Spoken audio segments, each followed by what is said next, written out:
Las víctimas, de Andrés Newman. Primero, por mucho que insistan los poetas, nunca he sentido que un instante se me hiciera eterno. Esta idea siempre me ha parecido demasiado abstracta, además de cursi. Alguna vez he experimentado la intensidad extrema de ciertos momentos que, pese a su fugacidad, me han dado que pensar durante largo tiempo. Pero no creo que un segundo pueda durar horas, ni nada parecido. Más bien al revés. Uno vive los acontecimientos decisivos de su existencia a una extraña velocidad, y más tarde, burlado, se pregunta, ¿a quién le ha sucedido todo esto? Ahora siento el hielo de la calma. Sé que, sencillamente, no ha medido ninguna voluntad por mi parte, apenas un pequeño movimiento. En el fondo, me decepciona que las cosas puedan suceder así y que uno no haga más que asistir a ellas con mayor o menor proximidad. En este caso he sido, por supuesto, un espectador privilegiado, pero teniendo en cuenta las circunstancias, creo que habría valido más la pena ser el protagonista, ya que de todas formas tendré que ser la víctima, la segunda víctima. Ya se sabe cómo es la vida de rebelde. Tú haces planes, ella sucede. De hecho, yo había planeado muchas cosas. Por empezar, ir a la playa el viernes. A medio plazo, no sé, un buen fin de carrera, un puesto en algún laboratorio, más adelante una familia. Supongo que ahora tendré que revisar mis planes, como mínimo los del viernes. Segundo, alcé la vista, o mejor dicho, sentí que aquella mirada volvía a ser la mía. El ruido sordo seguía reverberando en mi mente, aunque aún tardaría un poco en identificarlo. Había que ir por partes. Por el momento solo era claro aquel peso frío en la palma de mi mano y mi ceño tan tirante como si se hubiera quedado unido a un punto fijo con una cuerda.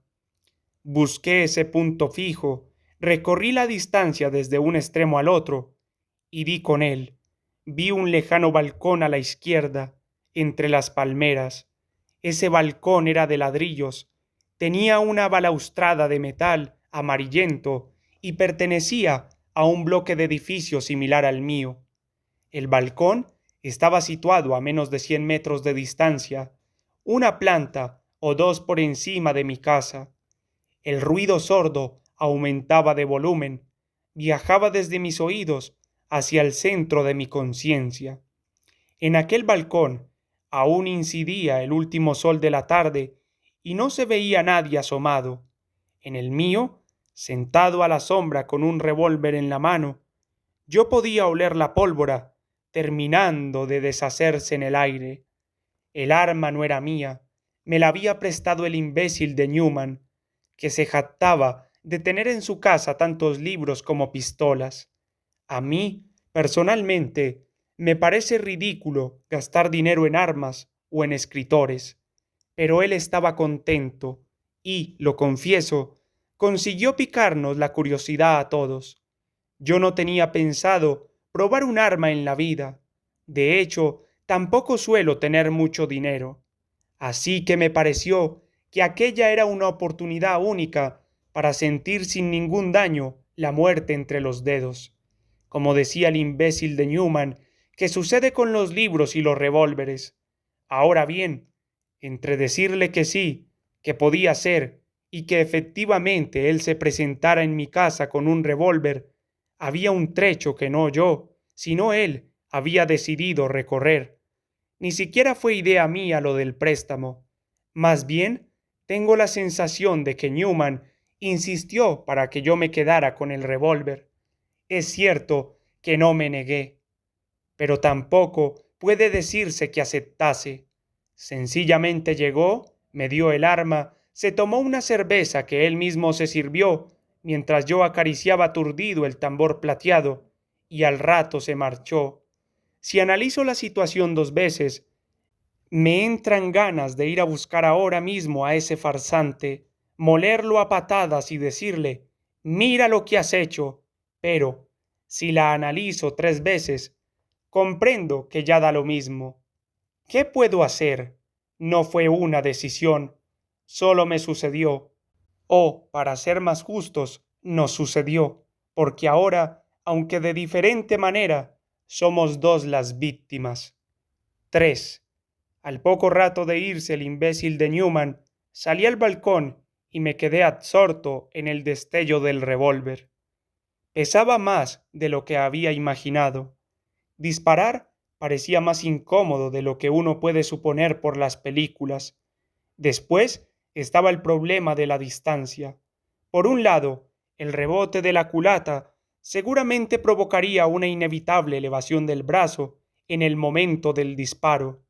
Por otro lado, parecía lógico suponer que, cuanto más alejado se encontrase el tirador de su objetivo, más debería la trayectoria de la bala registrar un descenso, originalmente milimétrico, capaz de desviarla por debajo del blanco. Parecía difícil calcular en qué punto exacto, a partir de qué distancia comenzaría a pesar más este segundo factor que el primero, sobre todo teniendo en consideración el calibre de cada revólver, el roce del aire o la dirección del viento. Lo fascinante para mí era imaginar que, pese a la fuerza ascendente del rebote, para blancos muy lejanos quizás sería preciso apuntar ligeramente por encima de donde se pretendía impactar, lo cual resultaba asombroso y casi aleccionador. Incluso las empresas de máxima exactitud necesitan un rodeo para cumplir su objetivo. Nada es lo que parece y, sobre todo, nada es tan claro como una idea abstracta o una línea recta. Algo así fue lo que me dije a mí mismo mientras hacía el gesto de extender el brazo y guiñar un ojo tras la línea del arma. Primero fingí apuntar a unas hojas de palmera, después al celeste monótono del cielo y después a una zona de enladrillado que me deslumbró a causa del sol, ausente de mi balcón desde hacía media hora. Repasé mis especulaciones anteriores y concluí que un tirador experto sería un tipo con mejor intuición que dotes matemáticas. La destreza debía de estar en mecanizar el gesto, hasta que todas aquellas complejas variables dependieran de una sola fracción de segundo, que el instinto se encargaría de armonizar por sí solo.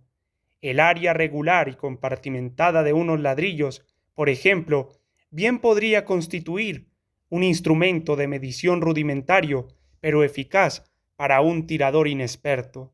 Bastaría, razoné vagamente, con apuntar a una fila determinada de ladrillos y comprobar después la desviación final del orificio con respecto al blanco.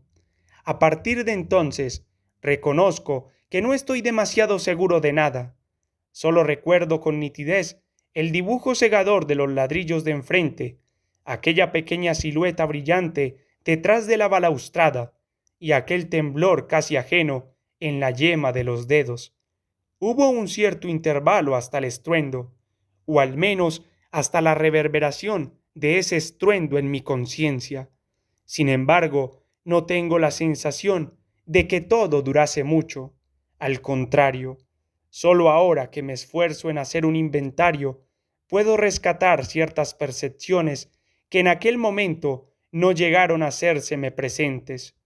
Por eso digo siempre que me cuesta ser el protagonista de los instantes decisivos de mi existencia y que los minutos se me vuelven segundos, los segundos centésimas.